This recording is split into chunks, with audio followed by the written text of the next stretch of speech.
tenemos problemas de tránsito a esta hora a raíz de un choque. Valentina Ríos en el aire. Sí, Sergio, un accidente en Alameda con Brasil en dirección al poniente. Se trata de una colisión múltiple. Hay 4 automóviles involucrados. Trabaja en ese lugar personal de bomberos y carabineros quienes intentan desviar el tránsito. Hay gran congestión vehicular porque solo hay una pista de vehículos particulares habilitada y el taco ya llega hasta la calle Portugal aproximadamente. Además, hay un camión con peligro de desprendimiento de carga en dirección al poniente en Balmaceda con Independencia. Él es Juan. Todos los días ocupa su auto para ir rumbo al trabajo, asumiendo lo caótico que podría ser transitar por Santiago. Sus vecinos también tienen auto, al menos uno por familia. Rumbo al trabajo, Juan se transforma en un audaz conductor. Debe aguantar los tacos, soportar a los apresurados automovilistas y siempre busca los atajos para poder llegar a la hora. Su auto es un último modelo y parte del 1.500.000 vehículos que hoy existen en la región metropolitana. Número que crece de una forma explosiva. A pesar de ocupar todo su talento al volante, este superconductor se demora alrededor de 50 minutos en llegar a su trabajo. Ya está cansado de su desafío diario.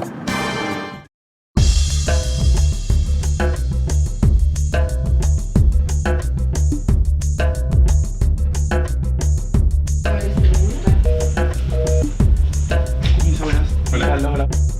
Vamos.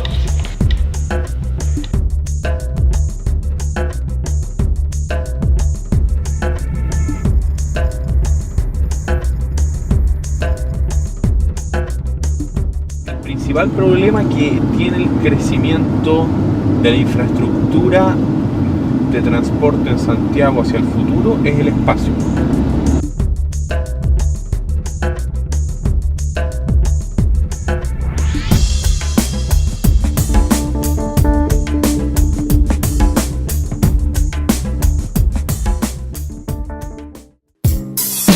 Esta es la avenida Pedro Fontova, un particular acceso que une a cerca de 30.000 personas de la comuna de Huechuraba con la avenida Américo Vespucio y con la ciudad.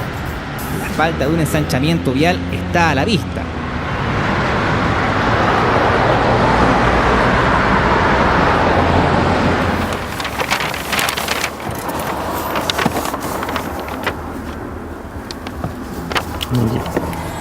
Allá partimos. A ver si logramos que...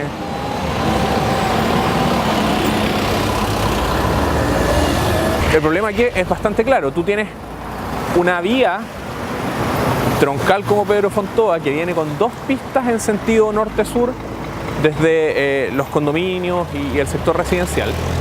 Al llegar a este sector, esas 2 pistas, por el problema de propiedades privadas existentes en los alrededores, se juntan y se transforman en una pista, con lo que ya se forma un cuello de botella para Pedro Fontova un poco antes de este sector. La restricción de espacio se mantiene en toda esta curva donde estamos parados. Y acá, además, sumamos que ese flujo se junta con este otro flujo que vemos al frente, que es un flujo importante también, no es una calle menor. A esta hora ya vemos una cola importante hacia atrás y un flujo importante de camiones y de transporte público. Ya agregar una segunda pista a cada lado implica una obra mayor y obviamente la expropiación que tú tienes que hacer de terreno es mucho mayor. Huechuraba necesita que el MIMBU ejecute la obra y para eso, de cierta forma, tiene que ponerse a la cola. Tiene que esperar a que el MIMBU lo incluya dentro de su lista de prioridades de proyectos a ejecutar. Y eso es lo que aquí ha demorado. Esta investigación comenzó tras el antecedente de que existen centenares de calles en Santiago que deben ser intervenidas para mejorar la conectividad de la ciudad. Un actual conflicto legislativo que compromete al Ministerio de Vivienda y Urbanismo hoy amenaza con dejar 478 vías casi sin la posibilidad de ensanche, lo que se traduce en dejar a la región metropolitana al borde del colapso.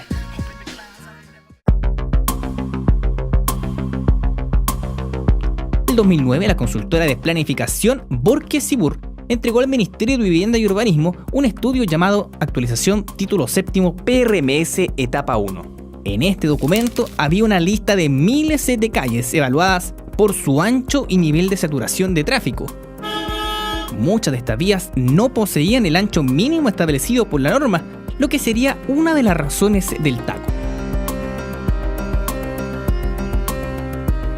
Este desconocido documento para los ciudadanos se hizo en base al actual Plan Regulador Metropolitano de Santiago.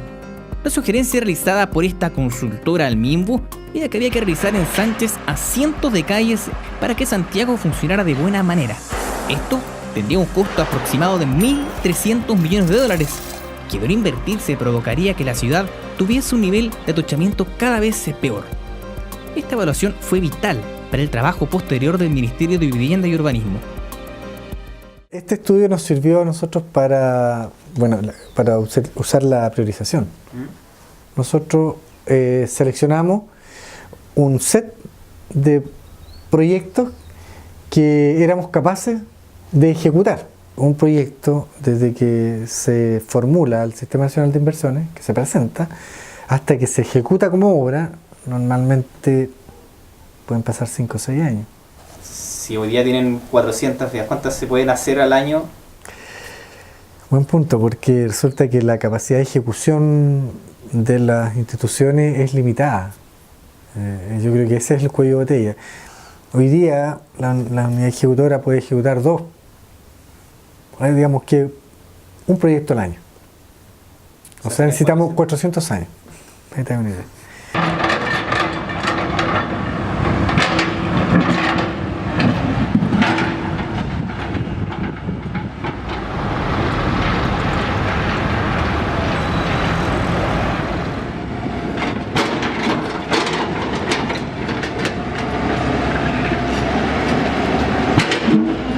Hace un tiempo atrás no teníamos capacidad como país para esos temas, ¿ya? Y se priorizó el tema de los servicios básicos y de la vivienda, ¿ya? Eso igual tuvo un costo. Las ciudades hoy día no son de la calidad que quisiéramos, ¿ya? Y hoy día nos está costando más ir corrigiendo los errores que se cometieron en el pasado. Eso es más caro corregir algo que hacerlo bien una primera vez.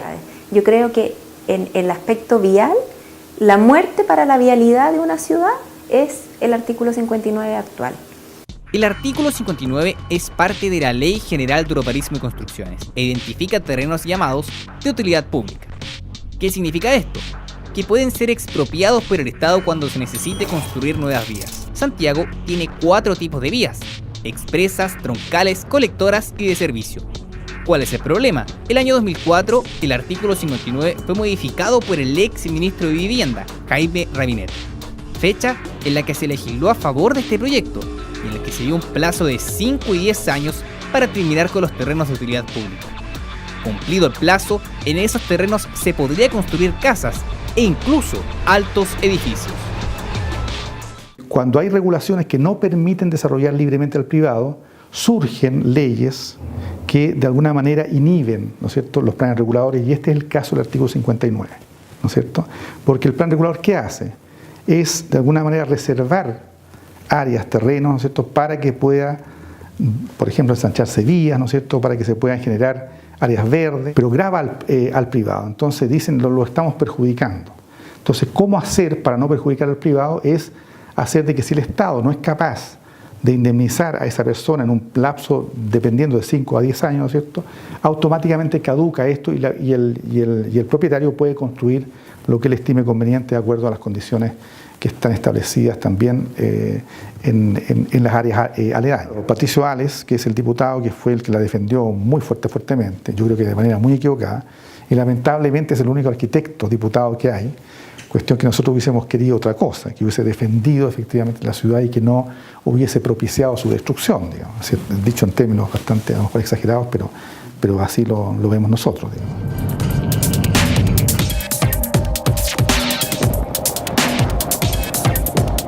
Hola, tengo una entrevista con el diputado Patricio Ales.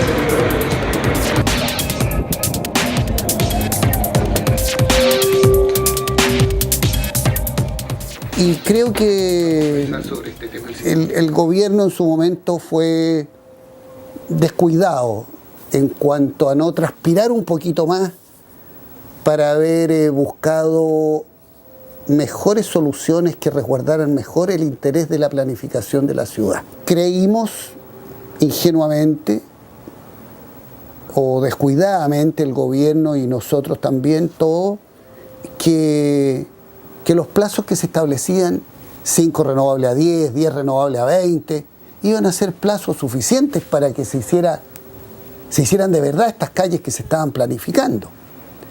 Y el país no ha sido capaz. Hubo una liviandad de parte del gobierno para tratar esto casi cercano al chiste del sillón de Donoto, que cuando la señora lo engaña a su amigo, él le aconseja que vendan el sofá y no que enfrente la conversación con la señora. Pero también se incorporó en esta legislación, en esta inicua legislación, diría yo, los parques intercomunales y los parques comunales, es decir, estamos hablando de áreas verdes. Se han perdido miles de áreas verdes porque ya hemos llegado a la caducidad de esta modificación al artículo 59 de la Ley General de Urbanismo y Construcción. Fue un capricho de un ex ministro de Vivienda. Esto se hizo para generar riqueza privada a través de negocios inmobiliarios.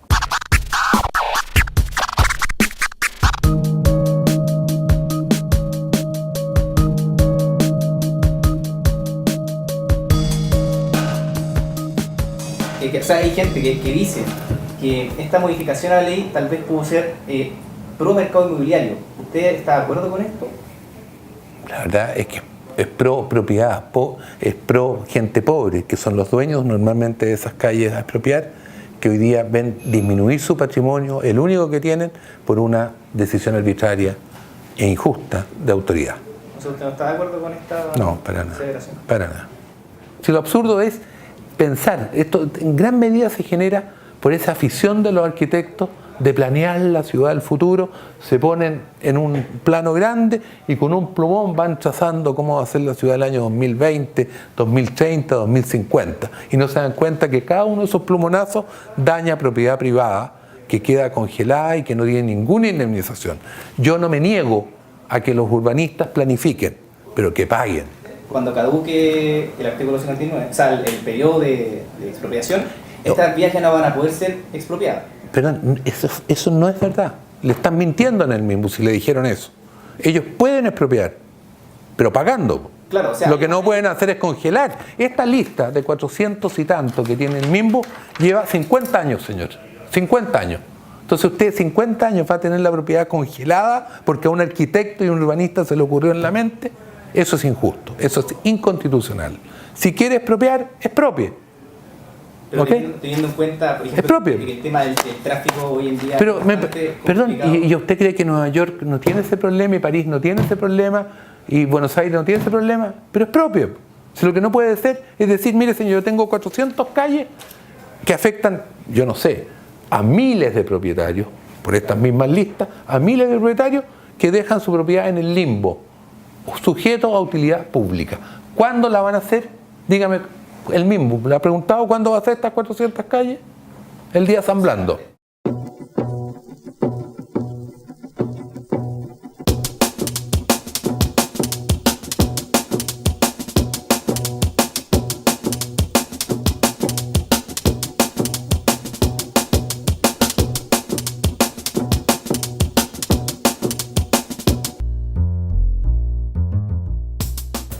Yo le digo, usted no puede ponerle al Estado de Chile, que tiene tantas necesidades de educación, de vivienda, de salud, de protección social en tantos ámbitos, que tiene tantas desigualdades, le va a decir, destine la plata a expropiar para ensanchar las calles.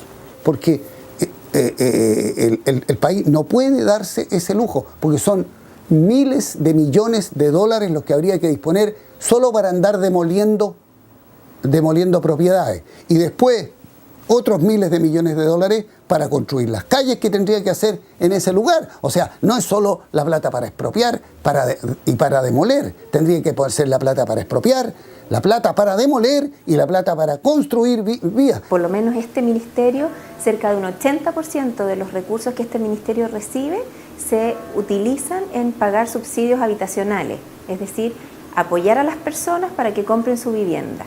Esto es histórico, histórico en el Ministerio de Vivienda que ha estado focalizado en vivienda precisamente. Del 100% de los recursos asignados no se ejecuta el 100%, pese a que existe la necesidad.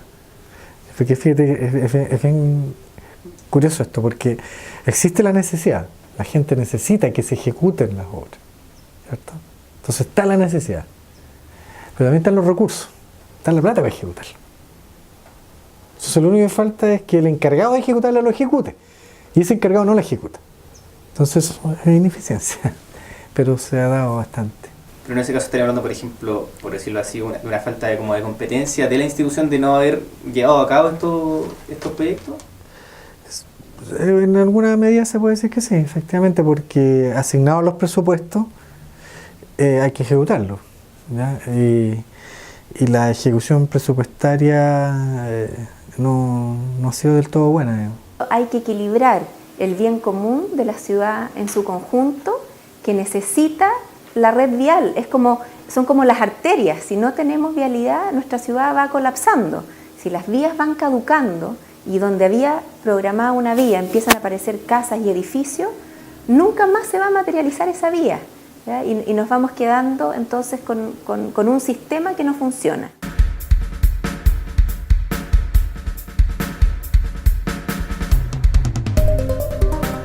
En Santiago día a día ingresan 500 vehículos y las ventas al año suman aproximadamente 360.000 unidades. Si esta situación se mantiene, le agregamos la deficiente infraestructura vial, las autoridades se verán obligadas a buscar alguna alternativa para evitar el colapso de la ciudad.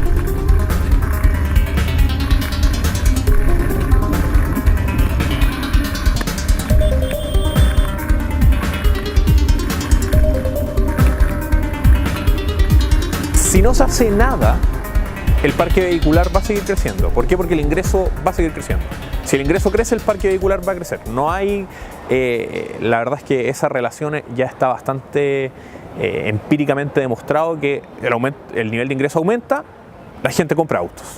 Y frente a eso, tú como la autoridad, la verdad, puede tomar dos caminos. Y son, uno, mejorar la infraestructura de cierta forma para mitigar la congestión. Hay otro camino que es intentar tú como autoridad que las personas no utilicen el automóvil, ¿ya? Y eso tú lo puedes hacer o privilegiando otros medios de transporte, como el transporte público masivo o otras alternativas como la bicicleta, o también castigando fuertemente a las personas que utilicen su automóvil para que ellas de verdad internalicen el costo que le provocan a la sociedad con la congestión. Resulta que el automóvil está digamos, invadiendo todo, ¿no es cierto? Porque una persona en un automóvil es mucho. Deberían aumentarse las ciclovías para que la gente deje los automóviles. Deberían generarse un transporte público mejor. El metro lo está haciendo en cierta medida, ¿me entiendes? Pero también debería tener un apoyo, porque la verdad es que el metro también está saturado. O sea, tú llegas a ciertas horas y la verdad es que no puedes, bueno, ustedes seguramente lo habrán visto, ¿no es cierto? No puedes simplemente entrar. Entonces, hay un tema ahí de una visión más global. No es un problema de ensanche de calle o de seguir dándole al automóvil, porque tú cuando le generas más vías, más posibilidades de flujo al automóvil, se compran más automóviles y finalmente se vuelve a saturar. Entonces al final es como perverso.